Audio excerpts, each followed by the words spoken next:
Walang trabaho madali. Wala kang karapatang maliitin yung trabaho ng iba. Yung iba sasabihin, gwardiya lang naman yan, rider lang naman yan, construction worker lang naman yan, gasoline boy lang naman yan, fast food crew worker lang naman yan. Pucha, nagkaroon lang tayo ng maganda-gandang klase ng trabaho. Akala na natin kung sino na tayong entitled sa mundong to. Minamaliit natin yung mga taong mas mabababa yung sahod sa atin. Pagkakaalam ko kasi, wala kang karapatang maliitin o matahin yung trabaho ng iba hanggat nagtatrabaho sila ng marangal. Walang trabahong madali. Lahat nagdadaan sa hirap. Lahat nagsasakripisyo.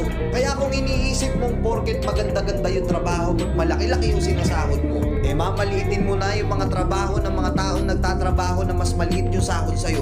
Mag-isip-isip ka. Baka bawiin sa'yo yan. Baka biglang bumaliktad yung mundo at sila naman yung umangat. Kahit anong trabaho mo, magpakumbaba